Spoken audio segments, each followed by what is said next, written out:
नमो देव्ये महादेव्ये शिवाय सततम नमः नमः प्रकृति भद्राय नियतः प्रणतास्मता। जय गणेश, जय माताजी। दर्शक मित्रों, न्यूज फॉर इंडिया ની અંદર હું જ્યોતિષ આચાર્ય ડોક્ટર મહેશ જોશી આપનું હાર્દિક સ્વાગત કરું છું। મિત્રો, આજે દિન વિશેષમાં વાત કરીશું દૈનિક પંચાંગ, રાશિ ભવિષ્ય અને વિવાહની અંદર વિલંબ કેમ થાય છે, કયા ગ્રહોના કારણે વિવાહમાં વિલંબ થાય છે। તો મિત્રો, પ્રથમ વાત કરીએ પંચાંગ। તો આજે કારતક સુદ 14 અને રવિવાર, ભરણી નક્ષત્ર છે, પરિગ યોગ છે અને વણિજ કર્ણ છે। આજે મેષ રાશિનો ચંદ્ર છે। મિત્રો, હવે વાત કરીએ કે વિવાહની અંદર વિલંબ શા માટે થાય છે। ઘણીવાર 22, 23, 24 વર્ષની દીકરી અથવા તો દીકરો હોય તો માતા પિતાને ચિંતા રહેતી હોય છે, ચિંતામાં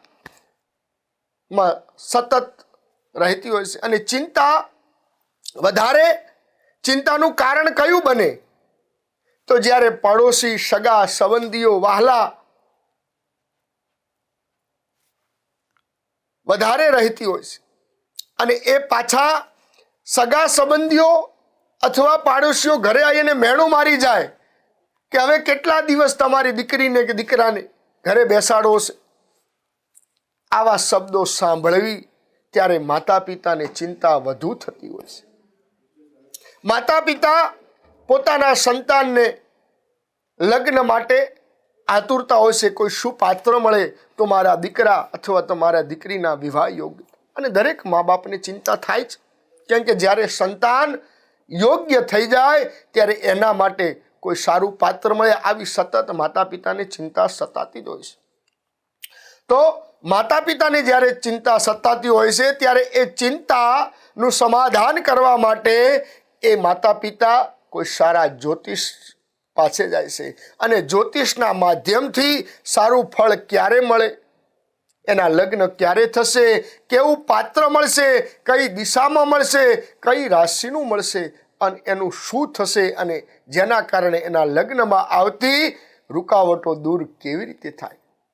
તો મિત્રો, આવો પ્રશ્ન જેને લગ્ન યોગ સંતાન હોય એને જ પીડાની ખબર પડતી હોય છે। કેમ કે આમ તો 15-17 વર્ષ જીવનમાં અભ્યાસમાં જતો રહે છે। અભ્યાસ પછી 24-28 વર્ષના થાય ત્યારે સારું માંગવું ન આવે ને ત્યારે ચિંતા થતી હોય છે। ઓલી કહેવત છે ને, ભાગવતજીનો એક શ્લોક છે કે પ્રથમે નાર્જિતા વિદ્યા, દ્વિતીય નાર્જિતા ધનમ, તૃતીય નાર્જિતા નારી, ચતુર્થે કિમ કરિષ્યતિ। માણસની 4 અવસ્થા છે। પ્રથમે નાર્જિતા વિદ્યા, 5 થી 25 વર્ષ સુધી સારું એજ્યુકેશન મેળવવું ને એ સારું પુણ્ય હોય તો જ મળે। આપણું 5 થી 25 વર્ષની ઉંમર આપણે વિદ્યા અભ્યાસમાં જતા રહીએ। દ્વિતીય નાર્જિતા ધનમ, બીજી અવસ્થા ધન કમાવામાં, વિવાહની અંદર પારિવારિક સામાજિક કાર્યમાં જતું રહે છે। તો આવી આપણી અવસ્થા 4 અવસ્થા, તૃતીય નાર્જિતા નારી, ત્રીજી અવસ્થા સામાજિક કાર્યોમાં જતી રહી, ચતુર્થી કિમ કરિષ્યતિ, ચોથી અવસ્થા તો 75 પછી કોઈ કામની મિત્રો રહેતી નથી।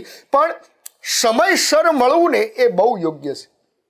મિત્રો, ભૂખ લાગે ને માણસને ત્યારે 12 વાગે ભોજન મળે તો સારું, 1 વાગે તો મળે તો સારું, પણ જો 4 વાગે મળે ને તો એ ભોજનમાં મજા ન આવે।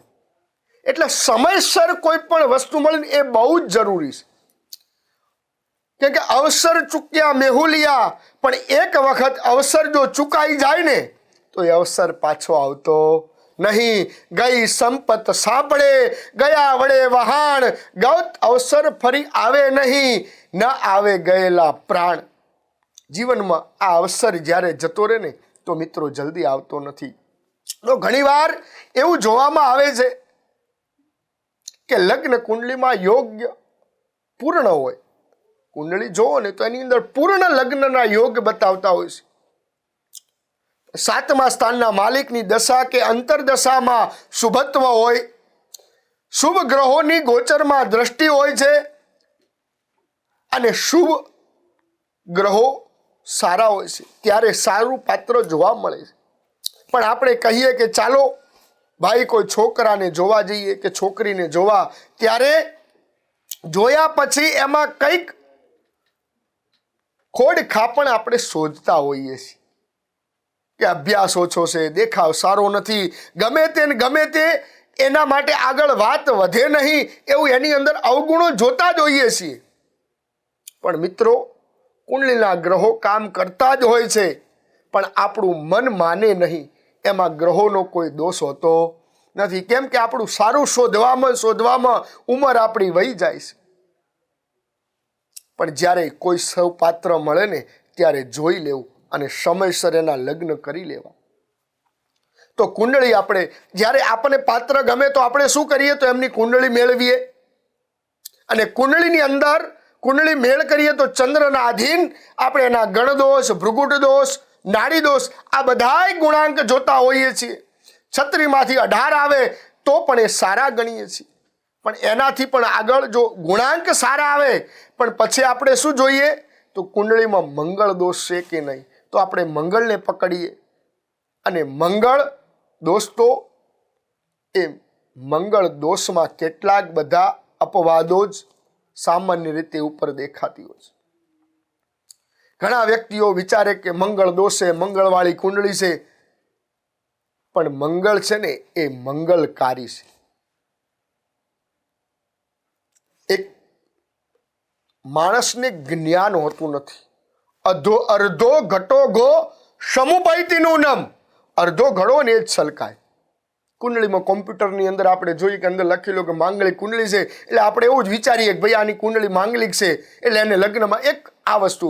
પણ એક ઓલી કહેવત છે ને કે શ્રીફળ છે ને, શ્રીફળ ઉપરથી જેવું તમને જોવા લાગે ને એવું હતું નથી. શ્રીફળનું પાણી જોવું હોય ને તો ઉપરથી ન જોવાય, એને ફોડીને જોઈએ ને ત્યારે ખબર પડે કે અંદર પાણી કેટલું છે.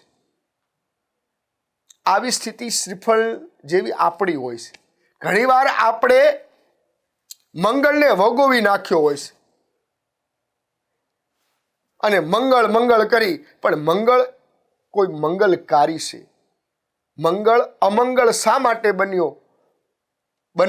તો એવું કીધું, મંગલો ભૂમિ પુત્રશ્ચ ઋણહર્તા ધનપ્રિય સર્વ કાર્ય વિરોધાશ્ચ. મંગળ દરેક કાર્યમાં, બધા કાર્યોમાં અવરોધ ક્યારે આવે? દુષ્પરિણામ. મંગળ પાપાક્રાંત બની બેઠો હોય ત્યારે જોવાની મારી ને તમારી દ્રષ્ટિ છે. કોમ્પ્યુટરે કહી દીધું એટલે મંગળ છે એટલે આપણે માની લઈએ, પણ આપણે જ્યારે મંગળને 1, 4, 7, 8, 12 સ્થાનમાં બનતો હોય ત્યારે ઉગ્રતા આપે છે. ગુરુ સૂર્ય સાથે હોય ત્યારે વિપરીત પરિણામ આપતો હોય છે. ગુરુ જ્યારે મંગળ સાથે હોય ત્યારે પણ વિપરીત પરિણામ આપતો હોય છે અને લગ્નમાં વિલંબ કરાવતો હોય છે. શનિ મહારાજ તુલા રાશિમાં હોય કે ધન રાશિમાં તો લગ્નમાં વિલંબ કરાવતા હોય છે. શનિ મહારાજની પૂર્ણ દ્રષ્ટિ 7મા સ્થાનમાં હોય ત્યારે પણ લગ્નમાં વિલંબ થતા હોય છે. આ બધી જ વસ્તુ જોવાની હોય છે. ઘણું બધું કહેવું છે મિત્ર, પણ સમય અનુસાર આપણે કહીએ કે જીવનમાં જો લક્ષ્મી ચાંદલો કરવા આવે ને ત્યારે મોઢું જોવા જવું જોઈએ નહીં. જો ઉંમર થાય કે 25 કે 24 કે 26 થઈ જાય અને જો કોઈ પાત્ર મળે ને તો મિત્રો એને સ્વીકારી લેવું. પછી સારું જોવામાં ઉંમર જતી રહેશે ને ત્યારે પછી જેવું મળે ને એવું એને સ્વીકારી લેવું પડે. ઈશ્વરની પ્રસાદી માનીને ભગવાન ઓલી કહે ને જોડી તો ઉપરથી જ બનીને આવે છે. ઈશ્વરે તમારા ભાગ્યમાં લખ્યું છે ને એને તમે બદલી શકશો જ નહીં. એટલે જે પાત્ર મળે એને સ્વીકારી લેવું અને ચેતી જવું એ જ વધુ સારું છે. મિત્રો, હવે આ કુંડળીની આપણે વાત કરી અને હવે કુંડળીના પ્રમાણે સંપૂર્ણ જાણકારી કોઈ સારા જ્યોતિષ અથવા કોઈ જાણકાર એસ્ટ્રોલોજી હોય ને એના જોડે જોરે ત્યારે ખબર પડે. તો મિત્રો, હવે આપણે દિન વિશેષમાં વાત કરીશું રાશિમંડળ. તો રાશિમંડળની અંદર પ્રથમ રાશિ છે મેષ રાશિ અને મેષ રાશિના અક્ષર છે અલય અને સ્વામી છે મંગળ મહારાજ. મેષ રાશિના જાતકો, આજે ઘરની બહારની પ્રવૃત્તિઓ પણ તમારું ધ્યાન રાખો. તમારા યોગ્યતા અને ધંધાકીય કુશળતાને કારણે લાભની નવી તકો મળી શકે છે. દેવ પ્રત્યે શ્રદ્ધા રાખવાથી તમારી અંદર સકારાત્મક વિચારસરણી પેદા થશે અને આત્મબળ પણ વધશે. નજીકના મિત્રના ખરાબ વર્તનના કારણે તમે થોડા સમય માટે ભાવાત્મક રીતે દુઃખી થઈ શકો છો. ટૂંક સમયમાં તમે તમારી માનસિક સ્થિતિ પણ નિયંત્રણ મેળવી શકશો. પરિવારમાં ચાલી રહેલી કોઈ પણ સમસ્યાનો ઉકેલ માટે તમે વિશેષ પ્રયાસ કરશો. વ્યવસાય સંબંધિત પ્રવૃત્તિઓ રાબેતા મુજબ ચાલુ રહેશે. વિવાહિક સંબંધોમાં તમારું સન્માન નકારાત્મક અસર કરી શકે છે. ભાવાત્મક દ્રષ્ટિકોણથી મનોબળમાં થોડો ઘટાડો થઈ શકે છે. તો મેષ રાશિના જાતકો કયો ઉપાય કરીશું? તો ગણપતિ દાદાના મંદિરમાં જઈ જાસૂદના ફૂલ ચડાવો, ગોળ ઘીનું દાન કરો અને ગ્લોમ ગંગણપતય નમઃ એ મંત્રનો જપ કરો. મિત્રો, વાત કરીએ વૃષભ રાશિની. તો વૃષભ રાશિના અક્ષર છે બવઉ અને સ્વામી છે શુક્ર મહારાજ. તો વૃષભ રાશિના જાતકો આજે ધાર્મિક અને આધ્યાત્મિક પ્રવૃત્તિઓમાં રસ વધવાથી તમારા વર્તનમાં પણ સકારાત્મક પરિવર્તન આવશે. તમે કોઈ પણ શ્રેષ્ઠ નિર્ણય લઈ શકો છો. પરિવારના પ્રવૃત્તિઓ અને જરૂરિયાતો પર ધ્યાન આપવું જરૂરી છે. તેમજ બાળકોને તેમની યોજનાઓમાં ટેકો આપવાથી તેમનું આત્મસન્માન વધશે. પૈસા સંબંધિત કાર્યોને લઈને નજીકના સંબંધી સાથે તણાવ થઈ શકે છે. કાર્યક્ષેત્રમાં મહત્વની સત્તા મળી શકે છે. પતિ પત્નીના સંબંધોમાં ગાઢ બની શકે છે અને વાતાવરણ બદલાતાના કારણે ઇન્ફેક્શન, છાતીના દુખાવો થઈ શકે છે. કયો ઉપાય કરીશ? તો વિષ્ણુ ભગવાનની પૂજા કરો, ભગવાન નારાયણ કવચના પાઠ કરો, દામોદર સ્તોત્રના પાઠ કરો તો આપણને અવશ્ય સારું ફળ મળશે. મિત્રો, એ વાત કરીએ મિથુન રાશિની. તો મિથુન રાશિના અક્ષર છે કચ્છ ઘ અને સ્વામી છે બુદ્ધ મહારાજ. તો મિથુન રાશિના જાતકો આજે તમારી બૌદ્ધિક ક્ષમતાને કારણે તમે કેટલાક સકારાત્મક પરિણામો મળશે, જેનાથી સંબંધીઓ અને પરિવારના તમારું સન્માન વધશે. જેમ તેમ શિસ્ત જાળવશો તેમ તેમ કાર્યમાં પ્રક્રિયા પણ સુધારો થશે. આળસને તમારાથી વધુ સારું થવા ન દો. ઉપરાંત ધ્યાન રાખો કે જૂની સમસ્યાઓને ફરીથી ઊભી કરવાથી નજીકના લોકો સાથેના સંબંધો બગડી શકે છે. ઘરના વડીલોનું સન્માન ન ઘટે તેનું પૂરતું ધ્યાન રાખવું. વ્યવસાયિક પ્રવૃત્તિઓ આજે થોડીક ધીમી રહી શકે છે. જીવનસાથીનો સહયોગ અને ધૈર્ય તમારું મનોબળ જાળવી રાખશે. વિચારોમાં સકારાત્મકતા જાળવી રાખવી ખૂબ જ જરૂરી છે. તો કયો ઉપાય કરીશું મિથુન રાશિના જાતકો? તો મોગર દાળનું દાન કરો, શિવ મંદિરમાં જઈને અને મહામૃત્યુંજયના જપ કરો તો અવશ્ય સારું ફળ મળશે. મિત્રો, એ વાત કરીએ કર્ક રાશિની. તો કર્ક રાશિના અક્ષર છે ડહ અને સ્વામી છે ચંદ્ર મહારાજ. તો કર્ક રાશિના જાતકો આજે તમને તમારા ખાસ કાર્ય પૂર્ણ કરવામાં કોઈ ખાસ મિત્રનો સહયોગ મળશે. આર્થિક સ્થિતિમાં પણ સુધારો થઈ શકે છે. સામાજિક કાર્યોમાં યોગ્ય દાન અને માન સન્માન પણ વધશે. બાળકોની કોઈ પણ નકારાત્મક પ્રવૃત્તિ જાણકારીથી મન થોડું પરેશાન રહેશે. શાંતિપૂર્ણ રીતે મુદ્દાઓને ઉકેલવાનો આ સમય છે. આ સમયે તમને તમારી મહેનત પ્રમાણે યોગ્ય પરિણામ ન મળી શકે તો વ્યક્તિગત સમસ્યાઓને કારણે તમે તમારા વ્યવસાય પર વધુ ધ્યાન કેન્દ્રિત કરી શકશો નહીં. સુખદ પારિવારિક વાતાવરણ જાળવવા માટે એકબીજા સાથે સુમેળ જરૂરી છે. વધારે પડતો તણાવ વ્યવસાયિકતા કારણે શારીરિક નબળાઈ રહી શકે છે. કયો ઉપાય કરીશું? તો ચોખાનું દાન કરો અને ઓમ રીમ ચંદ્રમશય નમઃ એ મંત્રનો જપ કરો. મિત્રો, વાત કરીએ સિંહ રાશિની. તો સિંહ રાશિના અક્ષર છે મટ અને સ્વામી છે સૂર્ય મહારાજ. તો સિંહ રાશિના જાતકો આજે પરિસ્થિતિ ખૂબ જ સારી છે. આ સમયે ગ્રહોની સ્થિતિમાં તમારી મહત્વપૂર્ણ યોજનાઓ શરૂ કરવા માટે ઉર્જા પ્રદાન કરે છે. તમારી ક્ષમતા અને શક્તિનો મહત્વ ઉપયોગ કરો. બાળકો તરફથી કોઈ પણ સારા સમાચાર મળી શકે છે. પૈસા સંબંધિત કોઈ પણ નિર્ણય લેતા વખતે તમારા બજેટનું ધ્યાન અવશ્ય રાખો, નહીં તો લોન લેવાની પણ જરૂર પડી શકે છે. અહંકાર, ક્રોધ નું વાતાવરણ બગાડી શકે છે. તેથી પોતાના વ્યવહારમાં ધીરજ અને સંયમ જાળવવો જરૂરી છે. નવી કાર્ય યોજના આજે શરૂ થઈ શકે છે. પતિ પત્નીના સંબંધમાં ઘરની વ્યવસ્થાને લઈને વિવાદ થઈ શકે છે. ગરમીથી માથાનો દુખાવો કે માઇગ્રેનની સમસ્યા વધી શકે છે તો કયો ઉપાય કરીશું? તો ગોળનું દાન કરો અને ઓમ રીમ ધૃણી સૂર્ય આદિત્યાય નમઃ એ મંત્રનો જપ કરો. મિત્રો, એ વાત કરીએ કન્યા રાશિની, તો કન્યા રાશિના અક્ષર છે પઠણ. કન્યા રાશિના જાતકો આજે આપને થોડાક દિવસોથી ચાલી રહેલા કામમાંથી રાહત મળે અને મનોરંજનમાં સમય પસાર કરો. ઘર અને પરિવાર પ્રત્યે તમારું યોગદાન પણ રહેશે. ઘણી સમસ્યાઓ ઉકેલથી ઘરનું વાતાવરણ પણ સકારાત્મક રહેશે. ધ્યાન રાખો કે પારિવારિક મામલામાં નજીકના સંબંધી સાથે વિવાદ થઈ શકે છે. અન્ય લોકોના વાતોમાં ન પડો, કારણ કે તેનાથી પારિવારિક વ્યવસ્થા પર અસર પડી શકે છે. નોકરી અને વ્યવસાયને યોગ્ય રીતે ચાલશે. આપનો લગ્ન સંબંધમાં સારા બની શકે છે. તણાવના કારણે સ્વભાવમાં ચીડિયાપણું રહેશે. કયો ઉપાય કરીશું? તો લીલા શાકભાજીનું દાન કરો અને ઓમ રીમ શ્રીધરાય નમઃ એ મંત્રનો જપ કરો તો અવશ્ય સારું ફળ મળશે. મિત્રો, વાત કરીએ તુલા રાશિની, તો તુલા રાશિના અક્ષર છે રત અને એનો સ્વામી છે શુક્ર મહારાજ. તો તુલા રાશિના જાતકો આજે તમે મિત્રો સાથે મનોરંજન કરવામાં સમય પસાર કરશો. તમારી યોગ્યતા દ્વારા કોઈ મહત્વપૂર્ણ નિર્ણય લેશો જે લાભ આપી શકે છે.